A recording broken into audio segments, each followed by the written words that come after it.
বাসর ঘরে বউকে বলা আমার প্রথম কথা ছিল, আমার আম্মা আমার জীবনের সব কিছু। আমি হয়তো আমার আম্মার থেকে বেশি কাউকে ভালোবাসতে পারবো না, কিন্তু আমি চেষ্টা করব তোমাকে তোমার জায়গায় সর্বোচ্চ ভালো রাখার, ভালোবাসার। প্লিজ আমার আম্মাকে কোনোদিন কষ্ট দিও না।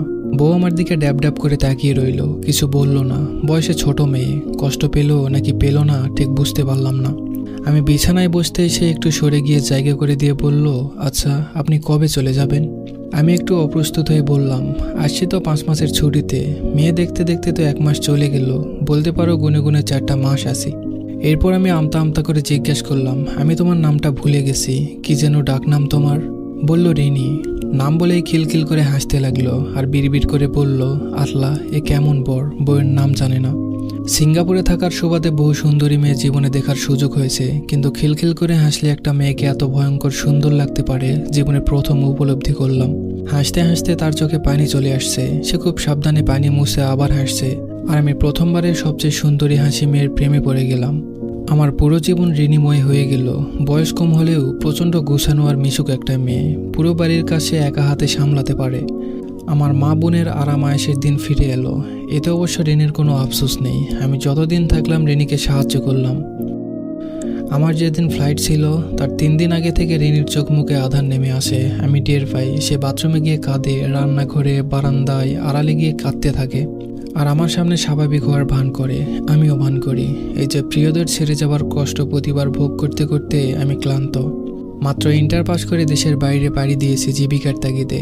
আব্বা মারা যাওয়ার পর ইচ্ছা থাকা সত্ত্বেও আর পড়াশোনা করতে পারিনি। 17টা বছর প্রবাসে জীবন কাটিয়েছি।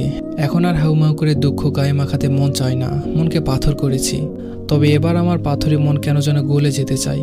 সিঙ্গাপুরে আসার পর প্রতিনিয়তই বাড়িতে কথা হয়, আম্মার সাথে, ছোট বোন রেহানা আর রিনির সাথেও। এবার মনটা কেমন যেন ছটফট হয়ে আছে, কাজে মন বসে না, বারবার বাড়ির কথা মনে পড়ে। মাস 3 পর খবর পেলাম আমার রিনি মা হচ্ছে। খবরটা পেয়েছে আম্মার কাছে।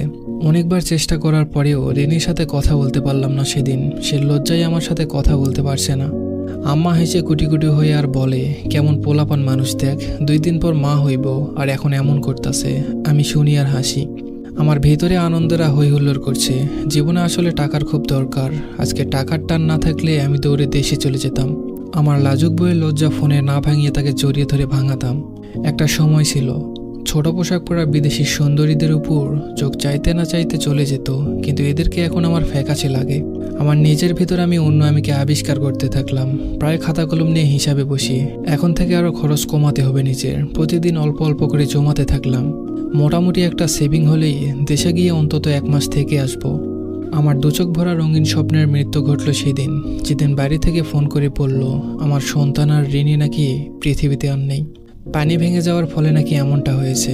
নিজেকে বোঝানোর মতো কোনো ভাষা আমার জানা ছিল না। শুধু তখন চিৎকার করে কান্না করতে মন চাইল, কিন্তু সেটাও পারছিলাম না। তখন শুধু আকাশের দিকে তাকিয়ে বললাম, হে আল্লাহ, আমি আপনার ফয়সালাকে মেনে নিয়েছি।